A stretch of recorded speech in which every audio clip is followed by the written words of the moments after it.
तो आदाब, नमस्कार, गुड इवनिंग, सत श्री अकाल। एक बार फिर आप तमाम का स्वागत है क्राइम तक की कहानी के इस एपिसोड में। उम्मीद है पूरी फैमिली अच्छी होगी, अपना ख्याल रख रही होगी। आज की कहानी के आगे पीछे कुछ नहीं कहूँगा, सीधे कहानी की शुरुआत करता हूँ। बात 23 अक्टूबर 2018 की है। 23 अक्टूबर 2018 बेंगलोर में, जो बेंगलुरु है, यहाँ पर एक ओरेकल कस्टमर केयर सेंटर का दफ्तर एक बिल्डिंग में 7वीं मंजिल पर रात के करीब 11:15 बज रहे थे।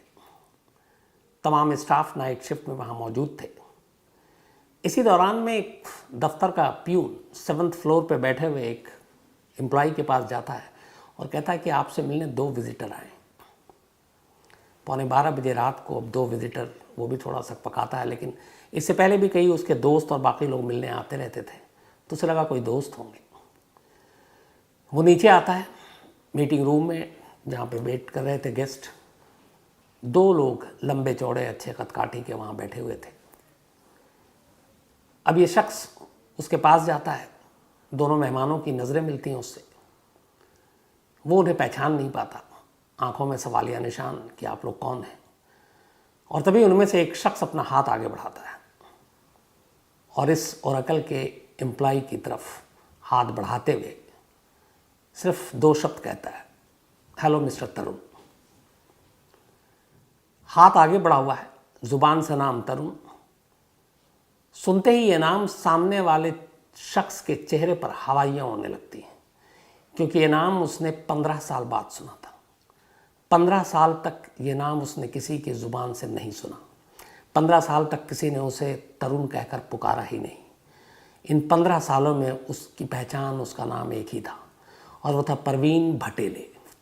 तो उसके सारे दफ्तर के लोग, उसकी अपनी पत्नी, दोनों बच्चे, दोस्त, पड़ोसी, हर एक यही जानते थे कि इस शख्स का नाम परवीन भटेले है। लेकिन 23 अक्टूबर 2018 की उस रात करीब 11:15 बजे ओरेकल के ऑफिस के अंदर 2 मेहमान आकर हाथ बढ़ाते हैं और कहते हैं, हेलो मिस्टर तरुण। 15 साल बाद ये नाम सुनकर लगभग उसे चक्कर आने लगता है। इस दौरान में वो पुलिस वाला अपना हाथ आगे बढ़ाता है। तब तक खौफ, दहशत कहें या फिर अनजाने में, या फिर ये कि वो अपने आप में सुध-बुध में नहीं है, वो भी अपना हाथ आगे बढ़ा देता है। दोनों हाथ मिलते हैं। सामने वाला उसके हाथ को पकड़ने के बाद उसकी उंगलियां टटोलता है। उस हाथ में एक उंगली ढूंढ रहा था जिसमें रिंग पहनते हैं, और वो उंगली उसकी टूटी हुई थी। जैसे ही वो हाथ मिलाता है और उस उंगली की तरफ फेरता है अपने हाथ को, सामने वालों को यकीन हो जाता है कि यही तरुण है। इसके बाद फिर वो अगली लाइन कहता है, चलिए तरुण साहब, खेल ख़त्म, वापस अहमदाबाद चलते हैं। और उसके बाद वो दोनों शख्स उसे लेकर बिल्डिंग के नीचे उतरते हैं। नीचे बेंगलुरु पुलिस की एक पुलिस की गाड़ी थी, उसमें ये लोग उसमें सवार होते हैं, और फिर वहाँ से अगले रोज़ यानी 24 अक्टूबर 2018 को तरुण को लेकर ये लोग अहमदाबाद पहुँचते हैं। इससे पहले जब रात में वो बिल्डिंग से लेकर नीचे उतरते हैं, तब उनमें से एक शख्स अहमदाबाद में बैठे अपने सीनियर अफसर डीसीपी को एक व्हाट्सएप मैसेज करता है और साथ में एक फ़ोटो, और मैसेज में सिर्फ इतना ही लिखा था, गॉट इट। अब सवाल ये था कि एक कॉल सेंटर के दफ्तर में काम करने वाले शख्स को रात 11:15 बजे 2 लोगों ने उठाया, साथ ले गए, नाम पुकारा, इन सब में कहानियाँ क्या थी। तो वो दोनों शख्स पुलिस वाले थे, अहमदाबाद क्राइम ब्रांच से बेंगलोर आए थे और इसी शख्स की तलाश में आए थे। अब इसे लेकर ये अहमदाबाद पहुंच गए। ये कहानी का पहला पार्ट है। अब 2018 से 15 साल पहले चलते हैं पीछे। 2003 वैलेंटाइन डे, 14 फरवरी 2003, 14 फ़रवरी 2003। अहमदाबाद में एक हस्बैंड वाइफ रहा करते थे। उनमें से एक का नाम था तरुण धिनराज और उनकी पत्नी का नाम था सजनी। तरुण और सजनी की शादी सिर्फ 3 महीने पहले हुई थी, दिसंबर 2002 में, और अब तारीख थी 14 फरवरी 2003। सजनी अहमदाबाद के एक बैंक में एग्जीक्यूटिव अफसर थी और तरुण धिनराज अहमदाबाद के एक स्कूल में पीटी का टीचर था और वॉलीबॉल का कोच भी। दोनों की शादी घर वालों की मर्ज़ी से हुई थी, अरेंज मैरिज थी।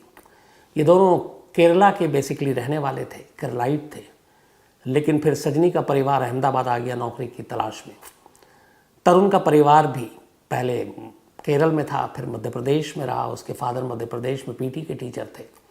एक भाई की नौकरी अहमदाबाद में लगी, फिर तरुण भी अहमदाबाद आ गया और यहीं पर एक स्कूल में वो भी वॉलीबॉल का कोच बन गया। इसके बाद केरल के कुछ लोगों के ज़रिए इन दोनों का रिश्ता तय होता है और शादी होती है। शादी के बाद सब कुछ ठीक ठाक था।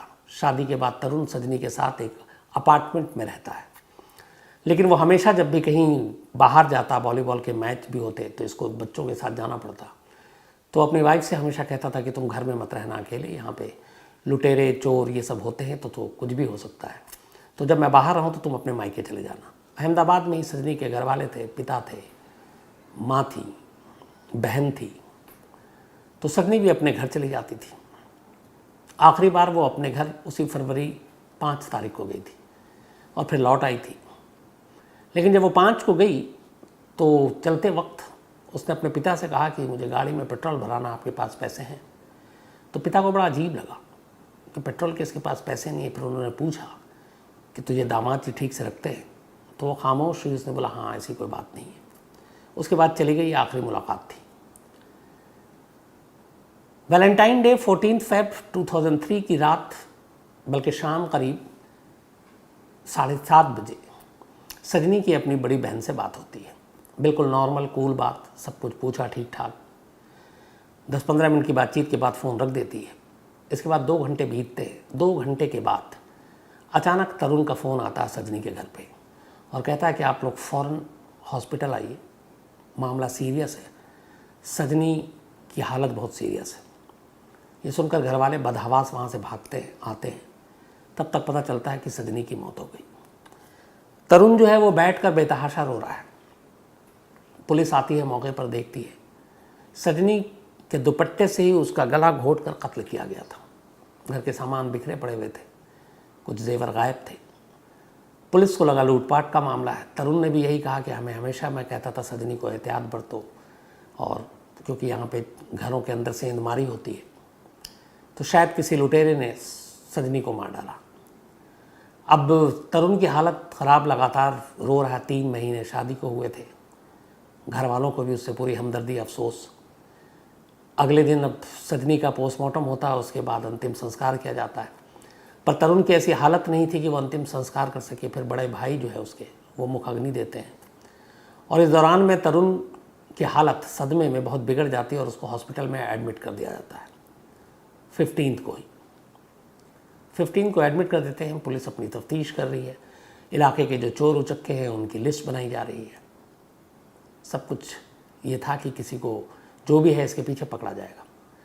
लेकिन अचानक 2 दिन के बाद 16 फेब 2003 की शाम को तरुण के बड़े भाई का पुलिस को फ़ोन जाता है और वो कहता है कि तरुण गायब है।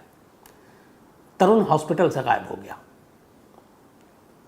अब यहाँ पे पुलिस को थोड़ा सा शुरू में डाउट भी था तरुण पे कि इस तरीके से घर में कैसे कत्ल हो सकता। फिर वो बयान भी बदल रहा था, कभी कहता कि किसी चोर उचक्के ने मार दिया, कभी कहता नेचुरल डेथ है, लेकिन दुपट्टे से गले पे भी निशान था। और उसके बाद वो रो भी रहा, सदमे में भी, हॉस्पिटल में भी एडमिट हो गया। लेकिन 48 घंटे के अंदर अंदर शाम को 16 फेब को अचानक तरुण हॉस्पिटल से गायब हो गया। अब पुलिस को काटो तो खून नहीं, क्योंकि एक बड़ा मामला था, मीडिया में भी खबर आ गई, और एक जिसके ऊपर आपको शक है, आपने उसकी निगहबानी या पहरेदारी भी नहीं की, हॉस्पिटल में आपने वैसे ही छोड़ दिया और वो भाग गया। अब पुलिस वालों पर उंगलियां उठने लगी। सजनी के घर वालों ने भी इल्ज़ाम लगाना शुरू किया कि पुलिस की लापरवाही है। पुलिस के ऊपर प्रेशर बनना शुरू हो गया। अब पुलिस ने कहा ढूंढो। पुलिस ने तमाम कोशिश की, कहीं नहीं मिली। पुलिस ने तरुण के भाई, माँ बाप, इनको भी उठा लिया। कुछ दिनों तक ये लोग जेल में भी रहे कि इनकी भी मिली भगत है। बाद में खैर छूट गए। लेकिन तरुण की तलाश होती रही, तरुण मिला नहीं। सजनी के घर वाले, उनके माँ बाप और बहन, जब काफ़ी दिन बीत गया और तरुण मिला नहीं, उनकी बेटी का कातिल गायब है, तो उस वक्त नरेंद्र मोदी मुख्यमंत्री थे गुजरात के। 2006 की बात है। फिर 3 हो गए, 3 साल बीत गए, कोई पता नहीं चल रहा तरुण का। उन लोगों ने जाकर मुख्यमंत्री नरेंद्र मोदी से मुलाकात की और मदद मांगी। चीफ मिनिस्टर ऑफिस से फिर मैसेज गया और पुलिस से कहा गया कि इस केस को आप सीरियसली लीजिए। अब इसके लिए स्पेशल टीम बनाई गई। बाकायदा 1 लाख रुपए का इनाम रखा गया तरुण की खबर देने के लिए, लेकिन तरुण गायब। अब पुलिस ने उधर जो जांच की, पोस्टमार्टम रिपोर्ट आ गई, गला घोंट कर कत्ल हुआ है। आसपास के लोगों से पूछताछ करने पे पता चला कि ऐसा कोई अनजान शख्स घर में आया नहीं। फिर ये भी पता चला कि तरुण सजनी को शादी के बाद से ही तंग करता था। फिर ये पता चला कि शादी से पहले ही तरुण का एक लड़की से अफेयर था और वो उससे शादी करना चाहता था। पुलिस उस लड़की तक पहुंची। उस लड़की ने पुलिस को कहा कि हाँ, उसने मुझे 16 फरवरी यानी जिस दिन सजनी का कत्ल हुआ उसके 2 दिन के बाद मुझे कॉल किया, और कॉल करने के बाद उसने कहा कि चलो हम दोनों शादी कर लेते हैं। उसने कहा तब तक सजनी की मौत की खबर मुझे आ चुकी थी, तो मैंने उससे कहा कि मैं कातिल से शादी नहीं करूँगी, और मैंने उसके साथ जाने से मना कर दिया। लड़की का बयान सच था। पुलिस ने उसको क्लीन चिट दे दी। तो फिर यही कहानी आई कि अपनी गर्लफ्रेंड से शादी करने के लिए उसने अपनी बीवी का कत्ल कर दिया। अब ये बात समझ में नहीं आई, अरेंज मैरिज थी, वो पहले भी मना कर सकता था, अपनी गर्लफ्रेंड से शादी कर सकता था, लेकिन उसने ऐसा किया नहीं। शादी के 3 महीने बाद बीवी को मार डाला और गर्लफ्रेंड से शादी की पेशकश की, लेकिन गर्लफ्रेंड ने मना कर दिया कि मैं एक कातिल से शादी नहीं करूँगी। अब मोटिव क्लियर हो गया था, कत्ल पति नहीं किया ये भी साफ हो गया, लेकिन कातिल फरार। धीरे धीरे वक्त बीतता गया, तरुण का कोई सुराग नहीं मिला। पुलिस लगातार लगी रही उसके घर वालों के सर्विलांस पे। पूरे घर वालों की जगह जगह शादी वर्दी में पुलिस तैनात किए गए कि शायद वो घर पे मिलने आए, मिले नहीं। इस दौरान में फैमिली भी फिर शिफ्ट हो गई। ये लोग पहले एमपी में रहते थे और फिर बेंगलोर में एक रिश्तेदार था, इसके अलावा केरल में। 2009 आते आते तरुण के पिता की मौत हो गई, और फिर पुलिस को पता चला कि 2009 में ही तरुण पहली बार केरल गया था, जब इसके माँ बाप गए थे, और वहाँ पहली बार कत्ल के बाद सजनी के यानी 6 साल बाद वो केरल में एक जगह पे अपने माँ बाप से आकर मिला। उसे देखकर माँ बाप की भी हालत ख़राब हो गई। उन्होंने कहा अगर किसी ने देख लिया तो मुसीबत आ जाएगी, पुलिस ढूंढ रही है। वो आखिरी मुलाकात थी। कहते हैं कि अपने माँ बाप से मिलने के बाद वो जब गया, उसके नेक्स्ट डे ही तरुण के पिता को हार्ट अटैक हो गया और दिल का दौरा पड़ने से 2009 में उनकी मौत हो गई। अब उसके बाद वो वहाँ से निकल गया। अब पुलिस ढूंढती रही। धीरे धीरे जब वक्त बीता तो पुलिस भी सुस्त पड़ गई। एक तरह से केस तो क्लोज ही हो गया, लेकिन केस को पूरी तरह से बंद भी नहीं किया। कहते हैं कि हर महीने एक आध बार इस केस पे नज़र डाल देते। जब भी कोई नया पुलिस अफसर आता पूछता अपडेट क्या है।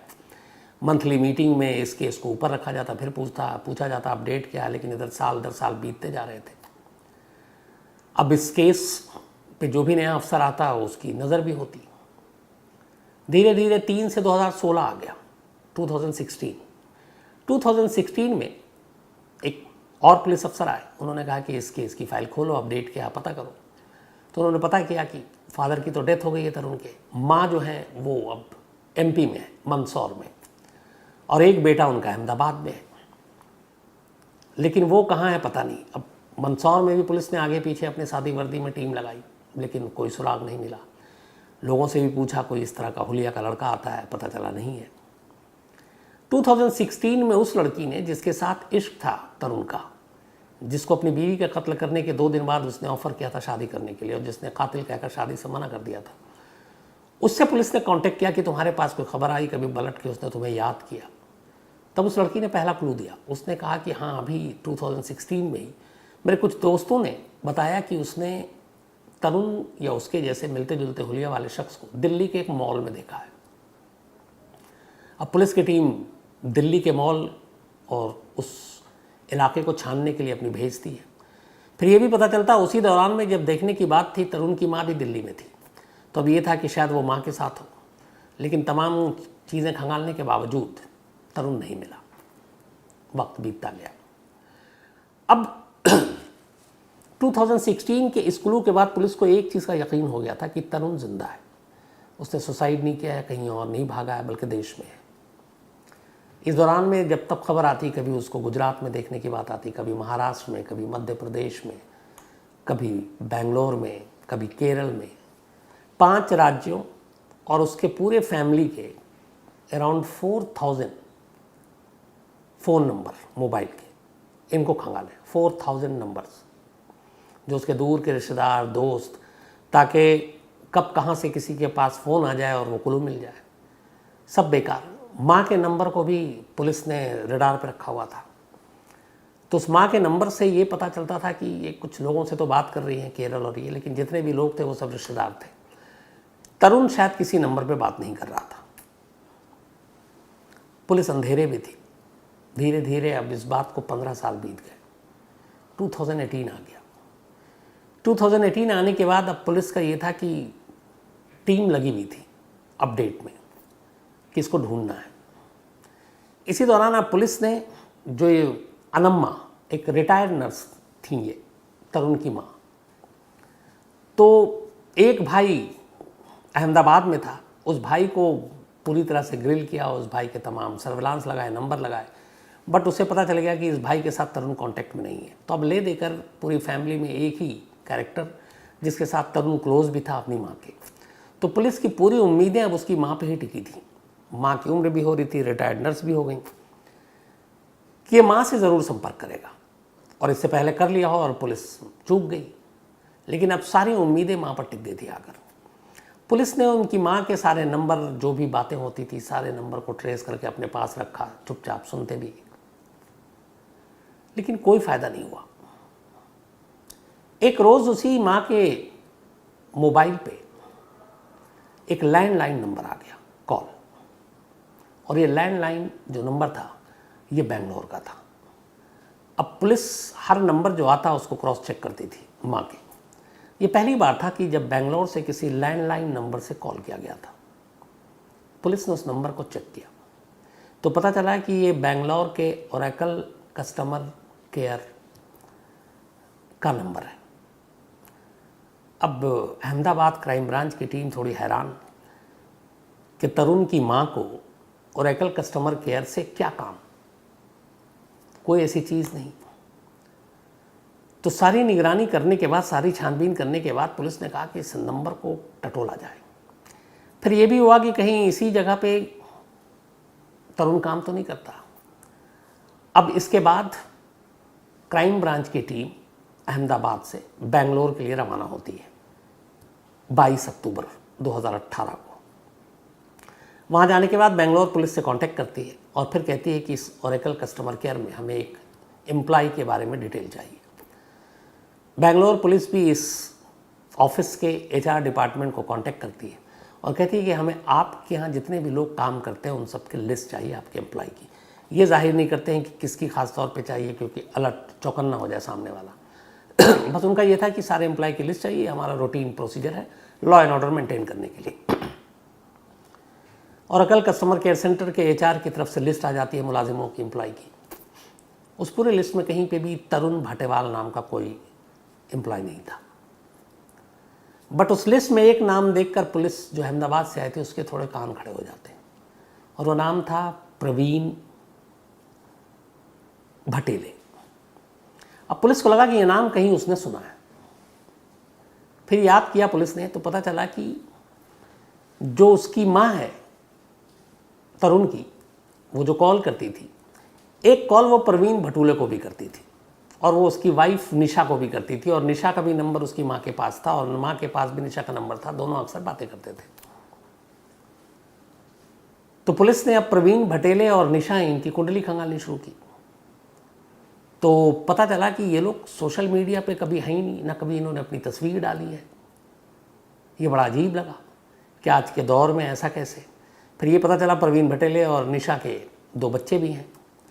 अब उस लिस्ट में प्रवीण भटेले का तो नाम है लेकिन तरुण का नाम नहीं है, और प्रवीण भटेले के मोबाइल से उसकी माँ की बातचीत ये पुलिस को मालूम है कि होती है, और वो निशा एक नाम की जो उसकी बीवी है। तब पुलिस को लगा कि कहीं प्रवीण भटेले ही तो तरुण नहीं है, क्योंकि कनेक्शन एक है कि वो तरुण की माँ से क्यों बात कर रहा है। तो पुलिस ने ज़ीरो इन किया प्रवीण भटेले पर। अब लेकिन ये कि प्रवीण भटेले को और कैसे पुख्ता किया जाए कि ये वही तरुण है जो भागा हुआ 15 साल से। तो फिर अहमदाबाद पुलिस को पूरा उसकी केस हिस्ट्री सब कुछ मालूम थी। जब ये कोच था वॉलीबॉल का, एक मैच के दौरान इसकी एक रिंग वाली उंगली टूट गई थी, तो वो थोड़ी मुड़ी हुई भी थी और बाकी 5 आम जो उंगलियां होती हैं इंसानों की वैसी नहीं थी। तो ये दोनों अफसरों को भी पता था जो बेंगलोर पहुंचे थे। तो उन्होंने कहा कि ठीक है, अगर एक बार हम उससे हाथ मिलाएं तो उंगलियों को हम पहचान लेंगे। इसी के बाद लिस्ट आने के नेक्स्ट डे बेंगलोर पुलिस के साथ लेकर ये उस ओरेकल के ऑफिस में पहुंचते हैं 7th फ्लोर पे, जहां पर प्रवीण भटेले बैठा करता था। और फिर वहां पे मैसेज दिया जाता है। फिर वो प्यून जो है वो बुला कर लाता है कि 2 गेस्ट हैं, और वो जब सामने आता है तब उसमें से एक पुलिस अफसर कहता है, हेलो मिस्टर तरुण, जिसको सुनकर उसकी हवा ख़राब हो जाती है, क्योंकि इस पूरे दफ्तर में उसे लोग प्रवीण भटेले के नाम से पिछले 10 सालों से जानते थे, क्योंकि वो 10 साल से इस दफ्तर में काम कर रहा था। इसके बाद जब वो हाथ मिलाता है तो उस उंगलियों को टटोलता और पता चल जाता कि उंगली टूटी हुई है, मतलब दोनों तरफ से पुख्ता हो गया था कि ये शख्स प्रवीण भटेले नहीं बल्कि तरुण धिनराज है। और इसी के बाद उससे कहा जाता है कि अब खेल खत्म है और चलो वापस। तो एक लैंडलाइन नंबर की वजह से भेद खुला। दूसरा, इसी दौरान में फिर पुलिस को पता चला कि आखिर ये माँ बेटे बात करते थे, ये लैंडलाइन नंबर अगर ना होता तो क्या होता। तो पता चला कि उस दिन उसने कोशिश की, उसके मोबाइल से बात नहीं हो पा रही थी और माँ से बात ज़रूरी करनी थी। माँ अकेली थी, उसे चिंता भी हो रही थी।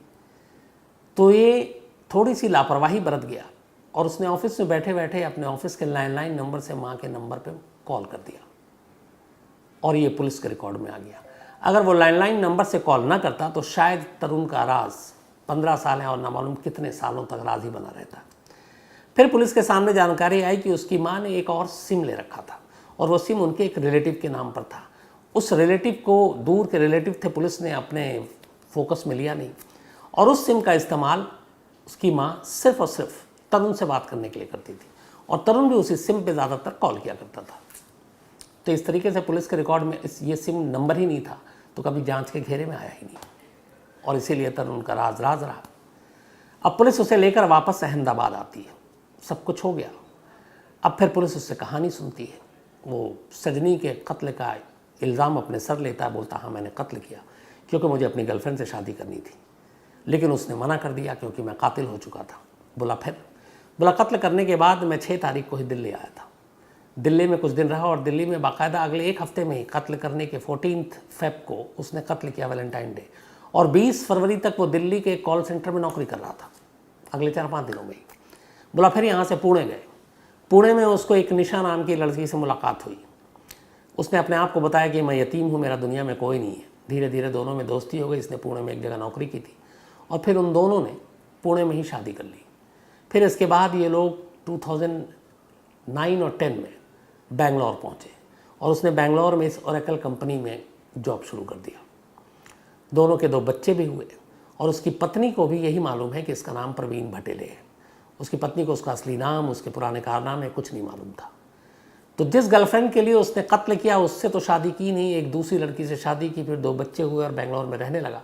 लेकिन एक सवाल अब भी अपनी जगह कायम था कि आखिर तरुण धिनराज प्रवीण भटेले कैसे बन गया, ये नाम उसका किसने चुराया। पुलिस ने इसके ऊपर भी तफ्तीश की। पता चला स्कूल और कॉलेज में इसका एक दोस्त हुआ करता था मध्य प्रदेश में और उस दोस्त का नाम था प्रवीण भटेले।